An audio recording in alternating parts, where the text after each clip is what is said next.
which Nintendo console is the best Nintendo console? It's Nintendo Switch. No, I'm just kidding. The topic of Nintendo Switch is actually like a little bit of it's a more complicated conversation than I ever gave it credit for. There's like reasons to immediately think that would be like the best Nintendo console of all time. But I want to go through like all the different consoles that Nintendo has put out, minus the handhelds, and just talk about the main like plug into a TV console experience, which one is the best one. And I'm just gonna go over the strengths and weaknesses of each one, and then by the end of the video, I'll let you know which one I think is like the best. So first we start with the NES console. It has the biggest library of games that are playable, in my opinion. So while none of them are really like incredibly like, I don't know, meaty, worthwhile experiences like an Ocarina of Time or a Breath of the Wild or a Mario Galaxy type experience, there's like a multitude of games that you can just put into your system, and generally speaking, it can be pretty entertaining. They're not like complete garbage. Now, if you have this expectation that you have to be able to beat any game that you start or play, then you might have a hard time with the NES because it's NES hard. This was largely due to the fact that both game developers didn't know how to balance their games correctly at the time, as well as trying to combat against rental game sales. So what would they do is that they would make the game too hard to beat in a weekend, and so it became the coined phrase NES hard. But the quality of the games, generally speaking, could be very entertaining for like a 10 to 30 to 40 minute experience. On average, like I would say that if I was just playing a game to just waste a little bit of time, the NES, I think out of all the consoles, has the most amount of games to provide that for you. So it's really fun to collect for. Is it the best console? We'll get there. The next one is the Super Nintendo. This is where quality really started to ramp up, and there are some games that are just all-time super good classics that just stand the test of time. Like, for example, Chrono Trigger back there. You can see it. I'm gonna. There we go. Yeah, that is like my favorite game of all time. And then right above that is Earthbound, and right below that is Final Fantasy III, aka Final Fantasy VI. This was like the golden era of RPGs for games, and I became a huge fan of some of the quality of these games. A Link to the Past, Super Metroid, Super Mario World, Yoshi's Island. Then there's like other games like Street Fighter 2 got its console debut out here, as well as Donkey Kong Country and Super Adventure Island 2. These were finally games that were so big and so quality rich that they needed save files to really continue the enjoyment of these expertly crafted games. The problem is that yes, there was a very noticeable shift from the amount of super quality games versus the amount of games that are just playable within, like, you know, just for a little while, or even just the quantity of games in general. So yeah, on top of that, you also had improvements on like the controllers. You had more buttons, and we're starting to see like a real genuine evolution to how controllers work with like the shoulder buttons as well as the 4 face buttons. That was the innovation made here with the Super Nintendo. And the quality and graphics was a huge spike, as well as the sound quality is really good. Although the quality was not perfect, you could definitely tell when a cymbal was being crashed or when a guitar was being riffed on. It was very easy to kind of tell how that song was intended to be arranged, as opposed to something like NES where you had to kind of make an assumption. The next down the list is the Nintendo 64. Before we even get into the games, 4 controller slots by default on the console. That is something that a lot of people overlook when they think about the Nintendo 64. Even the PlayStation 1 did not have 4 controller ports at the time. It was something that was very exclusive to this console. And then on top of that, you had the analog stick that would allow you to move with like 360 degree movement. It was really nice. You could have a little bit of nuance, like if you touched the stick lightly, the character would walk, and if you pushed it all the way forward, the character would run. Huge innovation.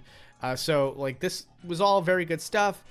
And the games themselves, there were some that were they just knocked it out of the park. They set a standard that would be really hard to overcome, and we'll talk about that in the future generations. But you know, we had like things like Ocarina of Time and Mario 64, where they kept the environments, the stories nice and easy to follow, very simplistic but not too simplistic, still very unique in its own right, but very catch-all, very easy for everybody to agree like this is nice, this is great.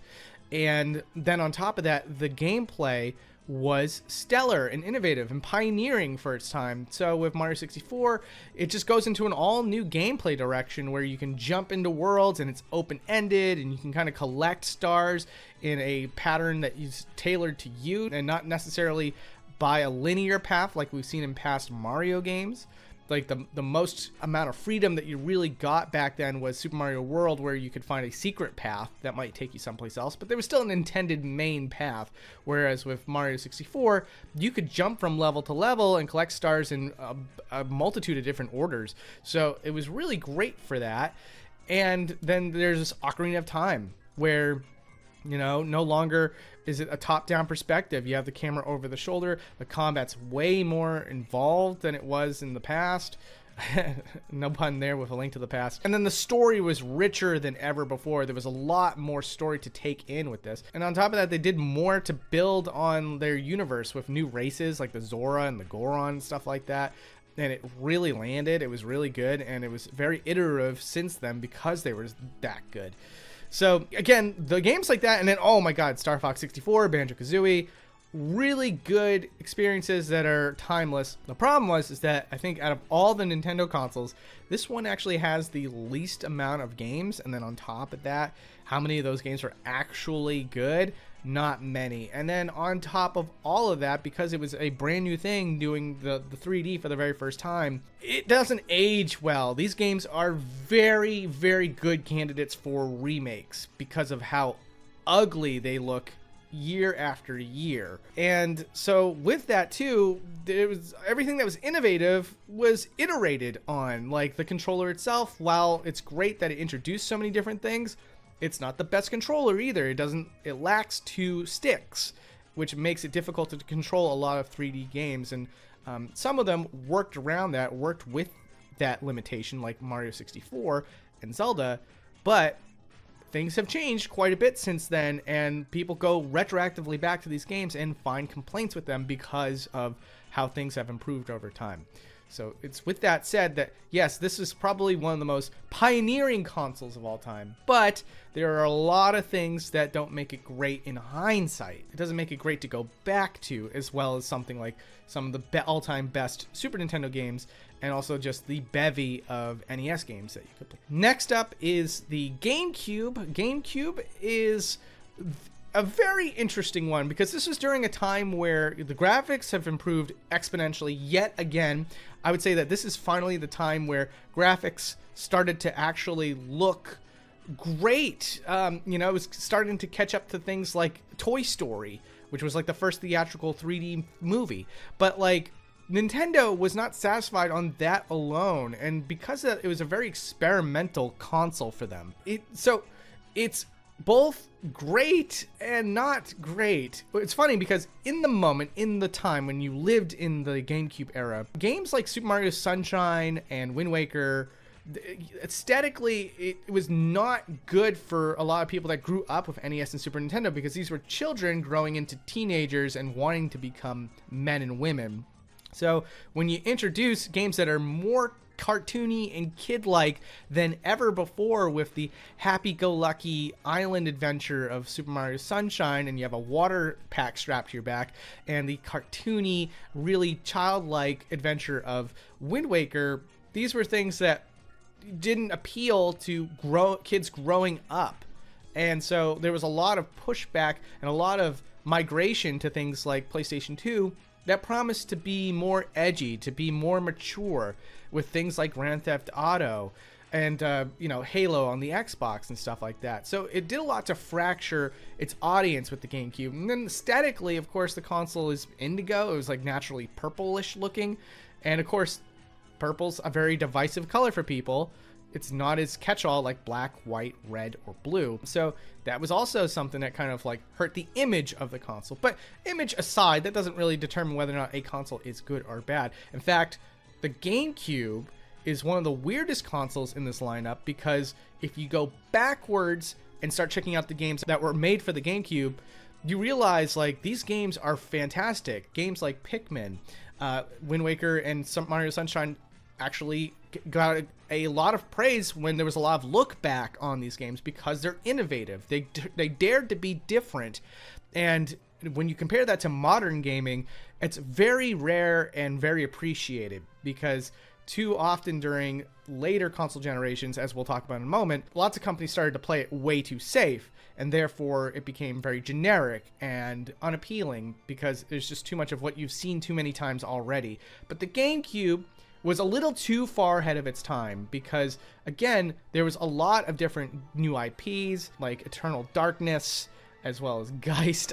Maybe Geist is not the best example, but I still appreciate its innovation. These games did a lot to try to basically offer brand new, fresh experiences instead of just resting on the fact that this is a console with better graphics and better controls.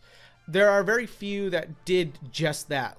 I think one of the best examples of that would be Super Smash Bros. Melee, and I think that's why it's also considered one of the best games in that particular franchise, because it just made the graphics better, expanded the roster, expanded the features, and it controlled a heck of a lot better because of the GameCube controller.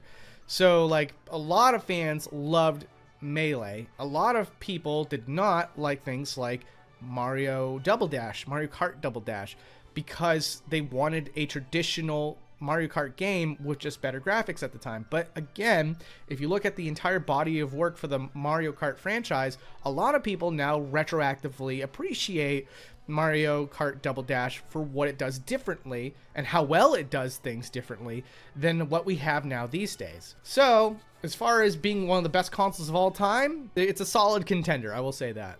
The next one up is the Nintendo Wii. If you want to talk about innovation combined with also just a kind of lameness, we got Nintendo Wii. Well, so the controller does a lot to change like how we experience these games, and that was crazy. We were kind of living in an age, we were probably living in the last age, frankly, where you've got to experience something no one on the planet ever experienced in their entire lives. We thought that would stop with the Nintendo 64 and PlayStation 1, because you can only experience 3D for the first time once. And then it's like, where do you go from there? Virtual reality, stuff like that. The Nintendo Wii decided that, no, we're going to allow you to experience things with yourself. You know, like, you're moving the thing, you're aiming the controller, you can hear it, and you can have experiences with what you hear on the controller. These were things that people needed to try and experience for themselves because there was no other experience quite like it. So, like, in that sense, it's very, very cool and innovative. But was it a pioneer? No. A lot of people started to grow out of it, calling it a gimmick. And a lot of people now, if you try to retroactively go back to the Wii, it's a huge hindrance. It's a huge inconvenience. You have the battery packs, you have to sync up controllers, you have to make sure that everything's set up properly with the bar, you know, the sensor bar and all that. You can't even navigate the menu without the sensor bar. So there's a lot of setup involved. It's kind of inconvenient. It also is a standard definition console in an age where high definition consoles were starting to finally be introduced. And on top of that, the collection of games was not the best for Nintendo, if I'm going to be honest. Like, there were some all-time greats like Mario Galaxy and Metroid Prime 3, and Twilight Princess got its debut on that console, but it's also available on the GameCube, so those two get to kind of fight it out for real estate, basically, in terms of like a collection of great games. So the Wii is awesome. There are some great games. We did not see a lot of third-party support for the Nintendo Wii. That was something that was a little bit more on the weaker side. Yes, you will lambaste me in the comments for things like, well, what about Zack and Wiki? And they ported Resident Evil 4 to the console. Like, it's still so few and far between. And there was lots of franchises that did not get any love on that console, like Pikmin, Star Fox. Animal Crossing could have been a heck of a lot better. It was essentially like a polished up port of Wild World with a couple extra features. It definitely did not feel like an all new experience. So with the Wii, not my favorite. They also kind of went a little too hard on the casual market during this time. Things like Wii Music became like the norm, and Wii Fit, that's not pro gamer, man. That is like something that's meant for your mom and your dad and your sister and little sister that doesn't play video games, I guess. Of course, sisters can also be hardcore gamers. I want to make sure I put that out there. But like, yeah, it just wasn't like, because there was so many resources being pooled into these experiences, we saw a heck of a lot less on those great core Nintendo experiences. So the Wii, I do not think is the best Nintendo console. I will just say that now. Now, if there was doubt about whether or not the Wii was the best console of all time, the next one is no doubt. The Wii U was easily Nintendo's worst console of all time. Now, that doesn't mean it's a bad console. I love Nintendo, and of course, there were still great experiences that came out on that console. I am not going to have the best populist opinion with this, but I personally loved Star Fox Zero, and that's still exclusive to that console. And if you really do take the time to figure it all out, it's an unforgettable experience. It's an experience that cannot be replicated, not even on the Nintendo Switch. So, like, it's kind of cool in that way, and I do love the gamepad. I don't hate it. I know that apparently, as far as a populist opinion goes, that is also not true. A lot of people found it to be cumbersome and unnecessary. But for me, playing games like Twilight Princess and being able to use the gamepad to immediately switch between gear, as well as look at maps and stuff without having to pause, like, these were things that were great quality of life improvements to games that, you know, were already great in their own right. And so, like, there was lots of titles that became essential to play on the Wii U. And also there was some games that were really great on Wii U as well. Of course, they later got ported, like, you know, Tropical Freeze, for example. That's one of the greatest 2D platformers of all time. But it got its start on Wii U. And the thing is, though, that especially with this console, there was a lack of games. So there was a huge drought of video games. And then on top of that, a lot of it got ported over to the next console, which makes it less and less valuable the longer this keeps going on, where all these titles are not exclusive to the console anymore. So easily, with that said, Wii U is not the best Nintendo console, but I did love the community that came out of that system. So the Miiverse, where they could draw and like share those drawings on your home page essentially, and you could go to specific video games and try to ask people in the community for game advice and stuff, or just share posts that have love for the game title and all that stuff. That was amazing. And that is something that is probably never going to be replicated again. And I really wish that they would bring something like Miiverse back, because it was an unforgettable experience. But I also understand that it kind of is fighting against the social media that already exists, like Twitter and stuff like that. So it becomes redundant, and it's not easy to compete against something that already has such strong legs like Instagram and all that other stuff. So I get it, but also being in the center of it, it was a very memorable experience. So I will give Wii U that. The next one is the final one, the Nintendo Switch. Now, I think a lot of people will just immediately assume, yes, Nintendo Switch, best console of all time. Here's why. Because you can play almost every game that was on those previous consoles, on top of new games that are also super fantastic. It's also portable, but also not portable, because you can play it on your TV. What could you possibly say against the Nintendo Switch that doesn't make it the best console of all time? And my answer to this, the actual inspiration for this video, because I would say many times that it's like, of course Switch is the best console of all time. I started to realize, no, actually it's not. And the reason for that is that its new games are probably some of the most underwhelming of any console generation for Nintendo. Now, look, that really does hinge on whether or not you love Breath of the Wild. And Breath of the Wild also is on Wii U for just reference there. And then you got Tears of the Kingdom. If you were completely swept away by Breath of the Wild, you know, it's like, I think for you, the Nintendo Switch becomes inarguably the best console. But for me, I think that Breath of the Wild is a very innovative game that still is not like the best Zelda game, because while it does a lot to do things differently and do things that I appreciate, it also takes away a lot of things that I appreciate more. Things that I don't really get out of other game franchises. And sadly, with the way that Breath of the Wild is, it's very easily replicatable. So we see things like, games like Craftopia and Immortals Phoenix Rising. These games prove by concept that smaller studios can do exactly what Breath of the Wild is doing and pull it off pretty effectively. Whereas something like the more traditional Zelda games, it takes a lot of intelligence to craft these worlds effectively and make it work cohesively. And that's why you don't see many companies ever try to do the next Zelda or be a Zelda competitor, because that particular formula is really hard to pull off when you really think about it. So while the openness of Breath of the Wild is fantastic, there's also a cheapness to it that I don't think everyone's going to agree with me on, but that's what I walk away from. Like the music, the lack of the dungeons, the lack of the main equipment. Like, these are things that I think really kind of hold the game back. And then on top of that, Mario Odyssey is great, but it's not the prettiest looking game. Like, I'll get onto that in a second. But also, I don't like the theming of it, and it's not the most innovative Mario game of all time either. It's so strange that, like, you know, it's like this, and then also Mario Kart 8 Deluxe, just a Wii U game with added features and stuff like that. So the big franchises, they're not their series best across the board, in my opinion. Again, Breath of the Wild might be the most disagreeable take on that one, and I recognize that, and I see you guys, and, you know, therefore, fine. But as far as, like, me trying to establish things, I look at every single new game.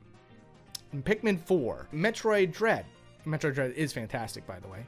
But, like, none of them, in my opinion, are, like, the series' best, except for one game, and I think a lot of you will disagree with me on this one, too. But this is in favor of the Nintendo Switch, remind you. Luigi's Mansion 3. Luigi's Mansion 3, I think, is the most polished Luigi's Mansion game. It's the most content-rich, and I think that it does a lot to kind of just trump all other Luigi's Mansion games.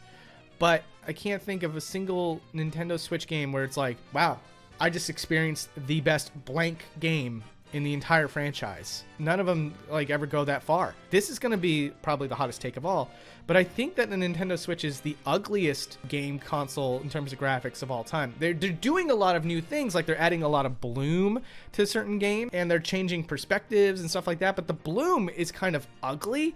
And then on top of that, because the Nintendo Switch is such a tight, tiny console, there's a lot of optimizing that goes into these Nintendo games now. So you see a lot of pop-in, and you also see, like, these weird dithering effects as things come in and out of frame. And you can see, like, the line in which the quality of the texture goes from really nice and crisp to very blurry. You could, like, see the slice in the environment where that happens. So, like, I find Nintendo Switch games to be, frankly, ugly. Like, I loved the older days, like, of, like, Mario Kart Double Dash, where the lighting engine was built in and you could see, like, just these bright, vibrant colors. It's for that reason that it's more, like, cartoony looking. And what's funny is that, like, these later Nintendo games on Nintendo Switch are also trying to aim to be cartoony, but then they're adding in real world effects like bloom lighting. So it's a weird contrast that, combined with, like, the lower resolutions and all that stuff and all the different little techniques that they're doing to get the game to run properly on the console. And then on top of all that too, some games also get frame rate drops, which is very unusual to see with, like, first party Nintendo games. Like, the quality of the games overall is, like, serviceable, but not the best we've seen from Nintendo. And I think that's the important thing to state here, because I don't think I could sit here and tell you, like, these games run poorly, that they look bad, or that they're not fun, or that they're not quality experiences. It's Nintendo. So in a sense, yes, they are. But in this video talking about the contrast between everything that's preceded before it, it's worse. You know, and it's not, it's like, again, you know, with Breath of the Wild, it is a really, really good game, and I think I need to make that abundantly clear. But in my opinion, it's not the best Zelda game. Mario Odyssey does a lot of things to bring back, like, super cool things like open-ended collecting. That's awesome. But also it loses, like, any sense of, like, art direction, because they do that whole thing where you're going from area to area, and like the art style of every world is not Mario consistent, so it's kind of weird in that way. And then the music's not the all-time best. Jump Up Superstar can just rot in hell, in my opinion. I hate that song, and I hate that it had such strong legs that lasted forever. Yeah, like, so it's not my favorite 3D Mario game. And then what else? There's Mario Wonder, Super Mario Brothers Wonder. I love that they kind of are trying to incorporate like this 2D sort of inspired look to the character models and stuff. I love that. But then the bosses are not that exciting. I also don't love the sound design. Like the music's not the best. And like the fact that they use like a nylon string guitar for when the characters jump and stuff. I know that that's like nitpicking to all hell, but you got to nitpick if you're going to compare it to some of the all-time greats of all time, you know? I will just again say that it's really, really impressive that they have such a strong library of games. I think it might actually trump out the NES in terms of how many games you have available to play. So this one in particular has the strongest library. And so it's for that reason that it is probably number 2. I think that the best Nintendo console of all time might be the Nintendo GameCube. I think that what we get from the Nintendo GameCube is we got innovation. We got strong visuals. Presentation is incredibly strong on this console.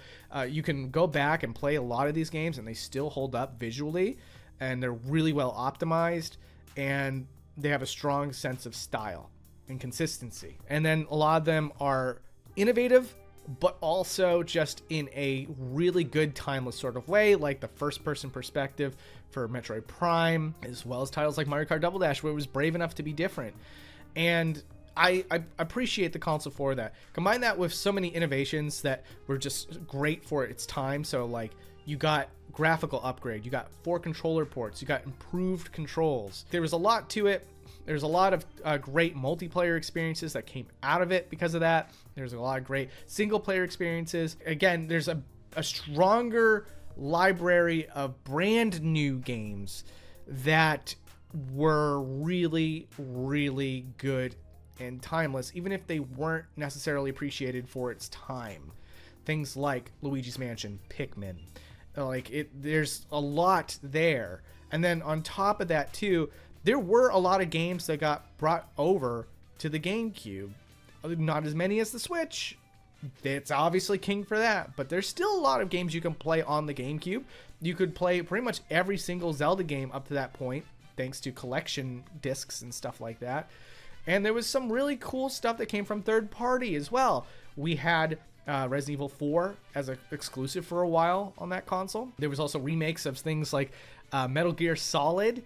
You know, you kind of had to look around, but it was good. But it wasn't the best. There was a time when like a lot of the all-time great Japanese video game companies believed in Nintendo, minus Square Enix, and they weren't ready to jump ship just yet. So you ended up with a lot of games that didn't sell well, but it was because of unfortunate faith in Nintendo as a brand that we got some really cool stuff from a good number of companies for a little while there.